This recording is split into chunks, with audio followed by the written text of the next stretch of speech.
बैठ बैठ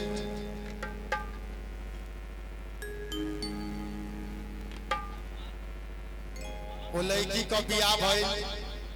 ससुरे गइल कई साल हो गए बियाह भइले आ लड़का ना होता कह दिया माई से हे माई न हम यही में कमानी न वही में कमानी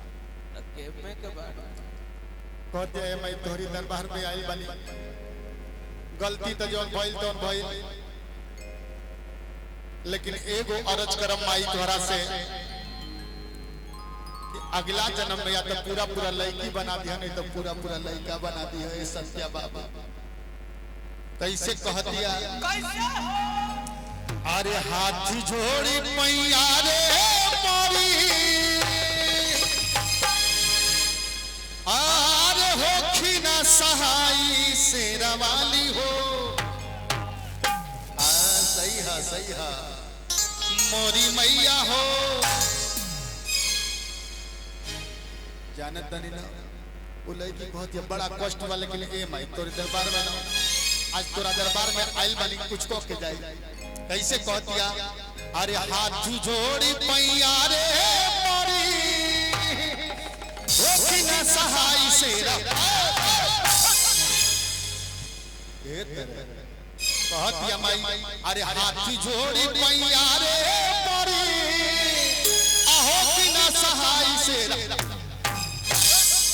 शेरा वाली हो मोरी मैया हो शेरा वाली हो शेरा वाली हो शेरा वाली हो हमारी हाथ जोड़ी मैया मोरी मोरी ना दोहाई हाथ जोड़ी मैया मोरी मोरी ना दोहाई शेरा वाली हो मोरी मैया हो दुर्गा काली हो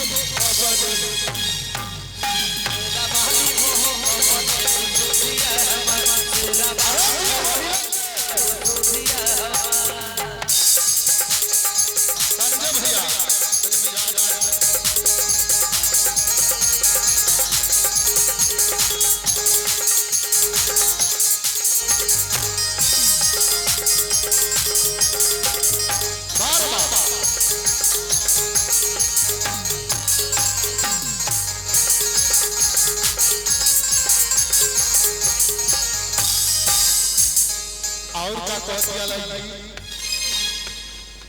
ढेरा दिन होई गइल भइल मोर गावा भइल ढेरा दिन होई गइल भइल मोर गावा भइल मोर गावा भइल मोर गावा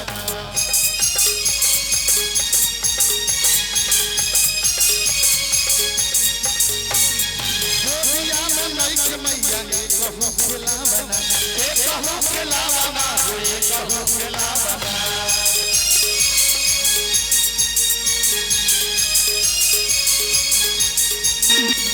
तेरा दिन होई गइल भइल मोर गावना गोदिया में लइके मैया एक कहूँ खिलावना अरे हाथ जोड़ी पैया हो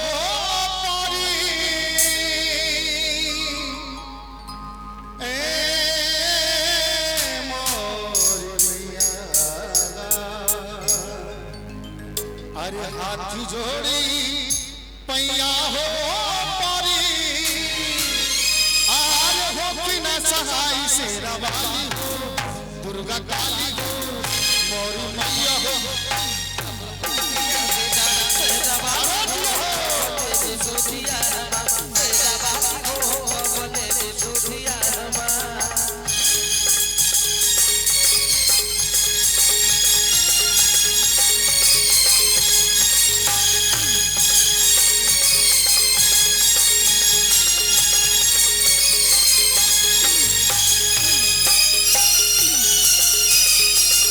बार बार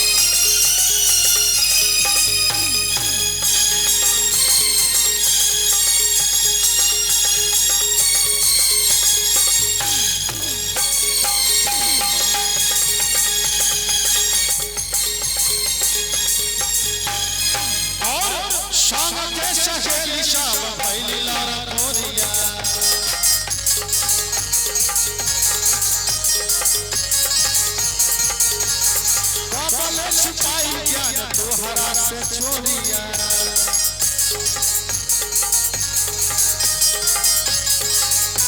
संग के सहेली सब